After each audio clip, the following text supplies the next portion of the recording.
Hi there, I'm Deb Crow, and I want to welcome you to Season 4 of Imperfect, the Heart-Centered Leadership Podcast. This is a podcast where we connect, learn, and laugh together with authentic and courageous leaders from all over the globe. You will learn from leaders you haven't even met yet. You will gain new tools to add to your leadership toolkit, because leadership belongs to all of us. It is not measured by stature or title. So please pull up a chair and listen in. This is the Imperfect, Heart-Centered Leadership Podcast. So welcome back to Imperfect, the Heart-Centered Leadership Podcast. I still can't believe we're on Season 4, and I'm continuing to get introduced and meet such amazing heart-centered leaders from all over the globe. And today I get the honor and privilege of introducing you to Cheryl Strauss Einhorn. So Cheryl, welcome to the show. Thank you so much for having me. Well, I'm delighted that you wanted to be on the show. And I know we're going to be talking a lot about the work that you're doing. And I have some leadership questions for you. And always we end the show with the Fab Four, which our listenership really likes. So share with us a little bit of your story or bio so that our listeners get a little glimpse of who Cheryl is. Great. Thank you so much for having me here today. I have one of those unexpected stories. I consider myself incredibly fortunate. I began as an investigative journalist. I spent over 20 years writing all kinds of articles for everything from Barron's, which is a business magazine, to the New York Times, to Foreign Policy magazine, and the Stanford Social Innovation Review. And I now write for Harvard Business Review. So with that journalism background, I have ended up really learning about decision making. And actually, it's out of my investigative stories at Barron's that I really started to think critically about who am I as a decision maker and how is it that I can make better decisions. Because when my stories were published, there'd be an outsized reaction. The stock exchange might halt the shares. Several companies went out of business. The regulators got involved. For one of the companies, one of the CEOs ended up going to jail for 10 years after a series of investigative articles. And I just started to think about, well, who am I as a decision maker? How do I know that I'm marshaling good evidence, that I'm telling stories that are both true and that should be told? And at the time, there was new research coming out that we all have these heuristics, these cognitive biases or mental mistakes that help us when we make many decisions given during a day, but that don't go away when we're solving for complex problems. And so I just thought about maybe I could put together a system to help control for and counter cognitive bias, to help us think about how do we expand our knowledge while improving our judgment.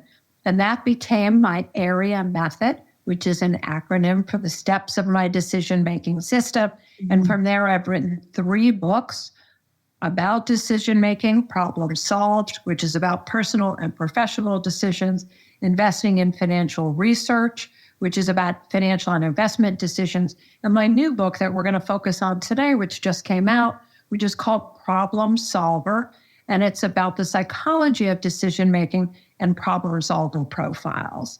And so that's a little bit about my journey here. I use my books and my work in 4 ways.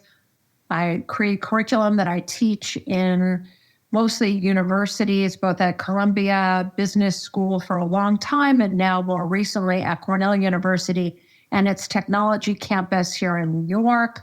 I also create professional development programs for companies around the world. I write books and articles and I have a blog and a podcast myself called the Problem Solve Podcast. And then I do a series of coaching for individuals and for teams to help them improve how they work together. Well, it's exciting for me because my schooling is in neuroscience, and that's one of the reasons that I wanted to have you on the show. We could probably do a whole show just on deductive reasoning and deep dive into problem solving. So I think the listeners are really going to gain a lot of insight. And I love how you said your story took a different turn when really it seems like everything you were doing as an investigative journalist kind of led you to where you are today, which I think is just, it's magical. And sometimes, again, it's that imperfect step that we think, hey, what if I go this way? Or what if I think about this? So I'm going to dig into my leadership questions here and just feel free to share as much or as little as you want. And my first question is, you talked a little bit about how you became an expert in decision making, but no pun intended, when did you draw the line in the sand and finally decide and have that feeling, not just the thoughts, but the feeling that that was really the trajectory of where your career was going to move into? Oh, it wasn't that I knew my career was going to move in that direction, but I just recognized that journalism is very much about truth to power. And I do find that compelling. I like digging for facts. I like hearing people's story. But with the very outsized reaction that my stories had, I just really wanted to have greater confidence and conviction that I was prying open cognitive space to allow for new information and insight, that I had this way to sort of, to whatever extent that we can, make some of my mistakes before I make them, so that I wasn't ever writing a story that could cause somebody undue harm through a mistake that I made. And so it was really just trying to do a more ethical job at work. And then from there, once I created this system, people started to ask me about, hey, I've got this project at work, or I've got this big decision that I'm making with my family. Can you help me with this? And then I was invited to teach it first at the Cornell University Graduate School of Journalism, and then also at the business school. So it was really this idea of continuing to say yes and to try to help people who, like me, found themselves in a place where they thought, maybe I can be a better decision maker. And I think it's something that people struggle with at all different ages, at different junctures in their life. And it's such a great topic. Okay, my second question has permanent residency on the show. I've asked over 250 leaders this question, so I'm excited to hear what your answer is. What imperfections does Cheryl bring to her heart-centered leadership? Oh, I have so many imperfections. This actually gets at the research that we're going to be discussing from my new book. My new book, Problem Solver, discusses that there are 5 different ways that people tend to approach their decisions. And I'm sure we'll get into that. But my problem solver profile is that I'm a detective. Now, being a detective means that I'm somebody who likes to think that I'm rational, likes to think that I'm realistic, and also practical. And I tend to really favor facts as data. And what that can mean is that I can overweight evidence and underweight people. And I find that I need to constantly remind myself that if we can't work well with others, we certainly can't solve any of the world's problems. And so when I find myself slipping into my detective perspective, which I find all too often, I need to remind myself that it's always first and foremost about the people. Absolutely. And, you know, you just made a very, very valid point. If people can't get along, for me, I always love to frame that level of self-awareness as a leader. And when we're in tune with our own self-awareness, it helps if you're in that detective mode like you were talking about, but always having that intrinsic approach, regardless of what you're reading or reviewing or what you have to respond to. It's difficult for people. So I'm happy you've written another book on this. And it's probably been exciting and maybe a little bit of a placement. That's how I felt when I was writing my book. You're kind of living what you're writing so you can share from your own experience, which again is powerful. And it's such a link to our story and who we are and where we are in the present moment, which again, I think it's insightful and powerful. It is. And do you get lots of jokes about making decisions, just as an aside, from family and friends now that you're this expert on decision making? Mostly from my kids.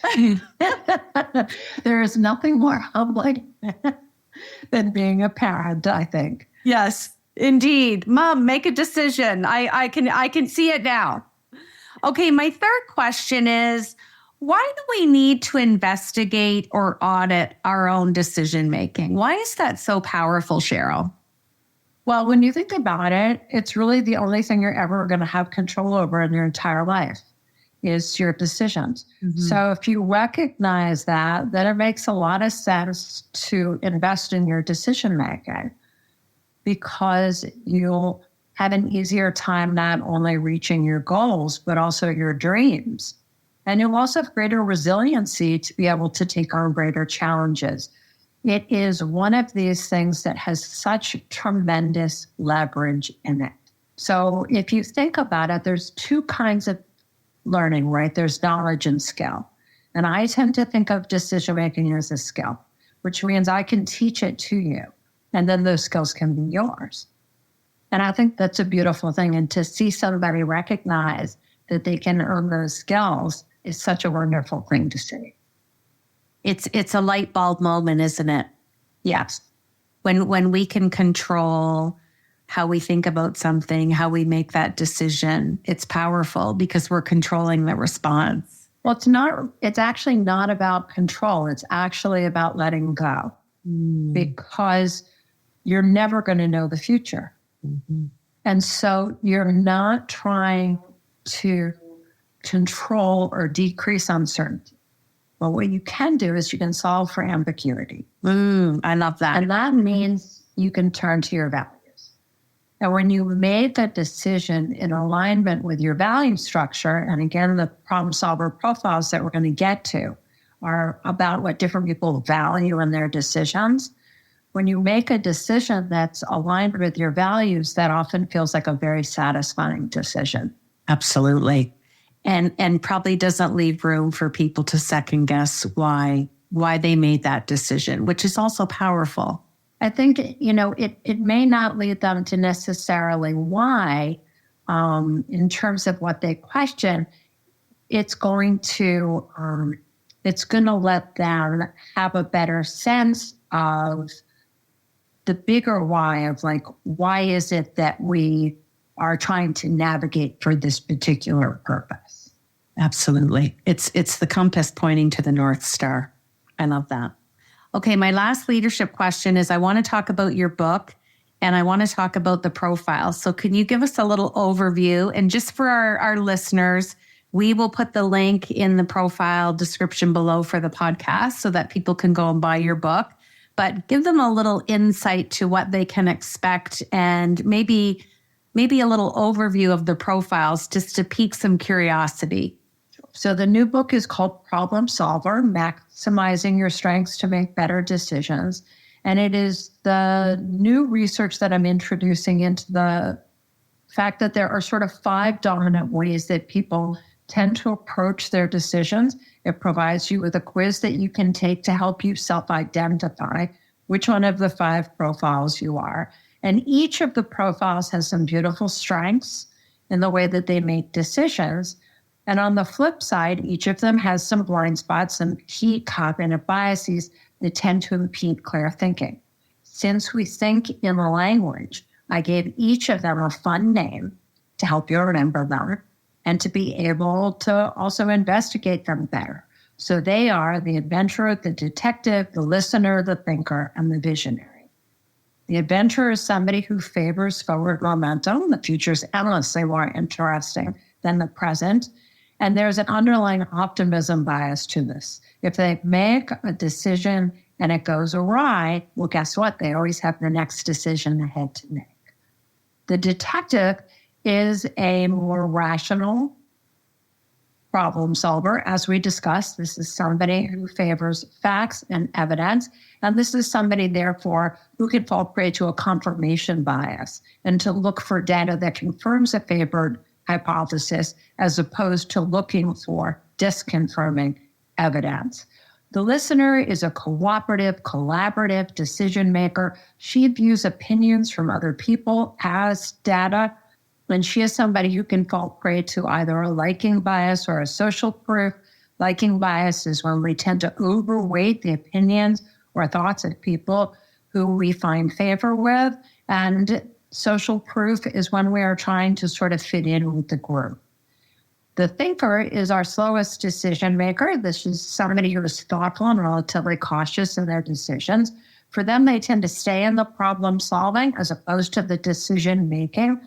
And they tend to fall prey to a relativity bias where they like to look at the options against each other, which means that they can frame a problem perhaps only in part or incorrectly.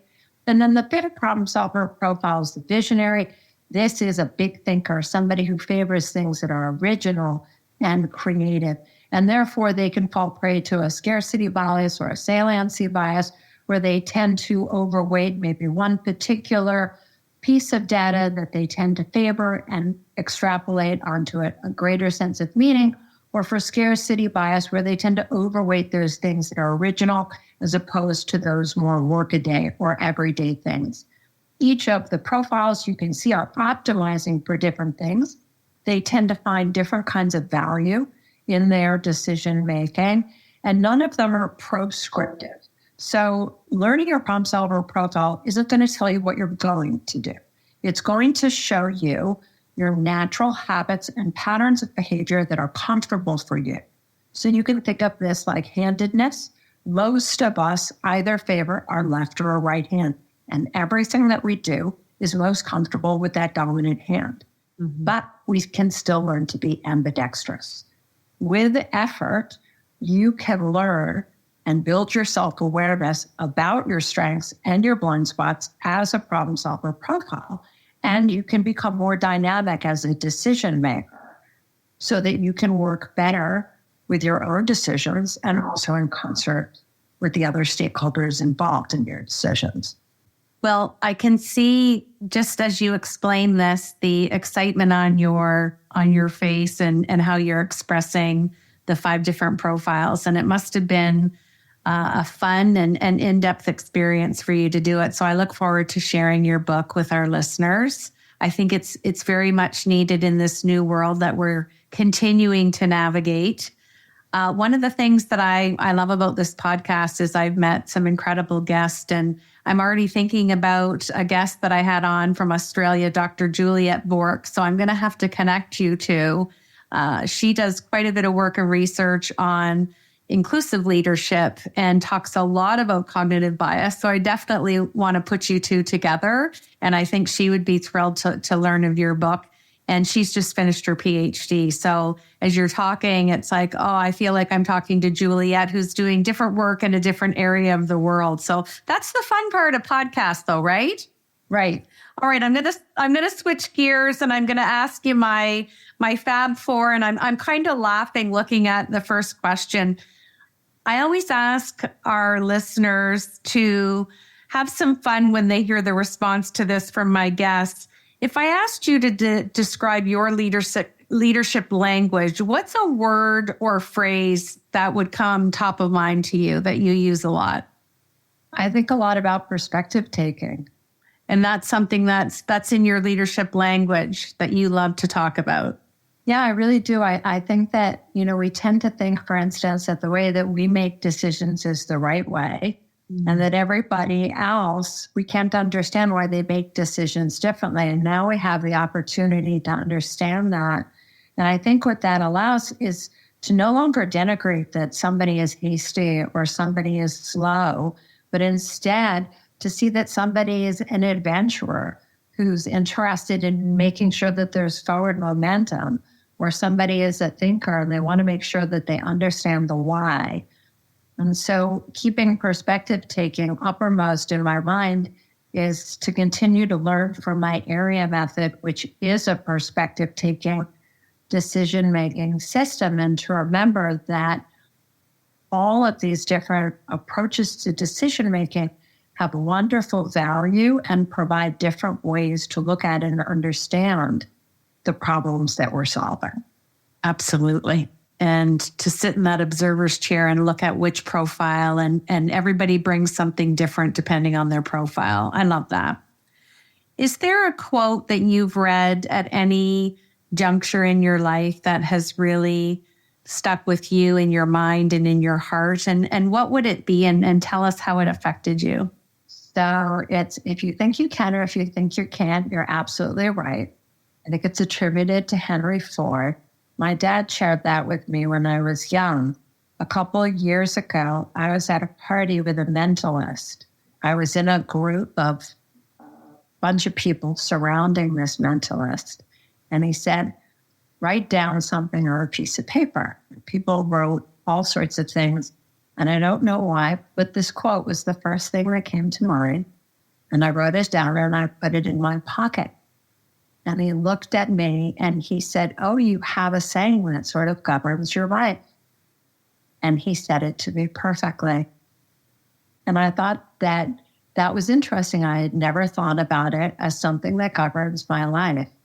But this idea that you can think your way through things and that you can work well with other people, I think it's at the heart of what that quote actually means. Absolutely. And it's a great one. And it is at the heart. Hence why you're on this podcast today, Cheryl. Okay, my third question is kind of fun. I'm granting you a wish, and you can have dinner with any leader of your choice. And for context, this leader can be living or maybe they've passed away. Who is the leader that you're having dinner with? And what is the dinner conversation? Oh, I have no idea because I love books and history and philosophy. And I just don't know that I could really pick one. So I really don't know what the answer to that would be. I always feel like the next book that I read is the next great thinker that I am excited to learn from. So I really don't have an answer. I see that the New York Times book review asks that question every weekend in their section, but I don't really have one particular writer that comes to mind. Is there a female leader who's leading the world right now who inspires you that you would love to meet or have dinner with? And who would that be? Well, I always thought Angela Merkel was very interesting, and Golda Meir as well. And I think both of them have fascinating life lessons. And I think they're very contemplative and try to be people who are big tent so that they tend to try to make sure that many people have a seat at the table. I like that. Okay, my last question is a sentence that I'm going to ask you to finish. And before I do that, I just want to say I'm excited that you wanted to be on the podcast with me today. I'm very excited for you and your book and just the work that you've done with these profiles. I'm a big proponent in my coaching business around habits of thinking, which I think you deep dive in. And I love how everyone has a different observer's chair that they can sit in. And I think the work that you're doing is great and much needed in the world. So thank you for spending time with me today, Cheryl. Thank you. I'm going to ask you to finish this sentence to close out the show. Heart-centered leadership is inclusive leadership. Thanks so much for joining me today on Imperfect, the Heart-Centered Leadership Podcast. I hope you've enjoyed the show today and have learned some new tools for your leadership toolkit from our amazing heart-centered guest. If you like the show, feel free to give us a rating and a review, and we always welcome your feedback anytime. Looking to master the art of heart? Head over to our website at debcrow.com and watch out for Deb's new book, The Heart-Centered Leadership Playbook, coming in September.